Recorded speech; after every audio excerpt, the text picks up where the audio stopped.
Sydney में बोंटाई बीच हमले के मुबैना हकाइक पर मबनी अदालती दस्तावेजात जारी कर दिए गए हैं। दस्तावेजात के मुताबिक फायरिंग करने वाले बाप बेटे ने कई माह तक असलहा चलाने की तरबियत हासिल की। इन एडिट शुदा अदालती दस्तावेजात में 50 साल साजिद अकरम और 24 साल के नवीद अकरम की तस्वीर भी शामिल हैं, जिनमें मुल्जिमान को राइफल चलाते हुए देखा जा सकता है।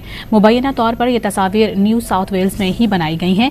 दस्तावेज में दावा किया गया है कि मुल्जिमान ने फायरिंग से कबल लोगों पर 4 देसी साख्ता बॉम्ब भी फेंके। हमले में साजिद अकरम मारा गया था, जबकि नवीद कई रोज तक अस्पताल में ज़ेरे इलाज रहा, जिसे जेल मुंतकिल कर दिया गया है। पाकिस्तान अंडर 19 की टीम के मेंटोर और साबिक कौमी कप्तान सरफराज अहमद ने अंडर 19 एशिया कप के दौरान भारतीय टीम के रवैये पर खामोशी तोड़ दी और इसे गैर इखलाकी और स्पोर्ट्समैन स्पिरिट के मुनाफी करार दे दिया। पीर को वजीर आजम की जानिब से एशियन अंडर 19 चैंपियन टीम के एजाज में इस्तकबालिया किया गया। शहबाज शरीफ ने तमाम खिलाड़ियों का खुद इस्तकबाल किया।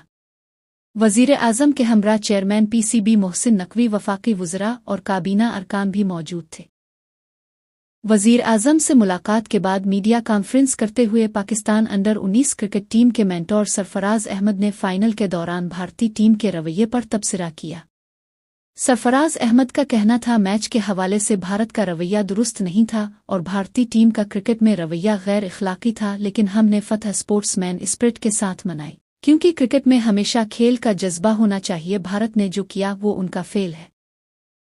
उन्होंने मजीद कहा कि क्रिकेट में मुकाबले के साथ साथ अखलाकियात और एहतराम को हमेशा सबसे ऊपर रखना चाहिए। ख्याल रहे कि इतवार को दुबई में खेले गए Asian cricket council ACC under 19 Asia cup के फाइनल में पाकिस्तान ने समीर मिन्हास की शानदार बैटिंग की बदौलत भारत को 191 रन्स के भारी मार्जिन से शिकस्त देकर ट्रॉफी अपने नाम की। वजीर आजम पाकिस्तान शहबाज शरीफ ने भारत के खिलाफ फाइनल में कामयाबी पर कौमी अंडर 19 टीम के हर खिलाड़ी के लिए 1-1 करोड़ रुपए का ऐलान किया है। वजीर आजम की जानिब से एशियन अंडर 19 चैंपियन टीम के एजाज में इस्तकबालिया किया गया। शहबाज शरीफ ने तमाम खिलाड़ियों का खुद इस्तकबाल किया। वजीर आजम के हमरा चेयरमैन PCB मोहसिन नकवी, वफाकी वज़रा और काबीना अरकान भी मौजूद थे। वजीर आजम ने फरदा तमाम खिलाड़ियों से मुसाफहा किया। वजीर आजम ने भारत के खिलाफ बेहतरीन कारकर्दगी पर खिलाड़ियों की हौसला अफजाई की।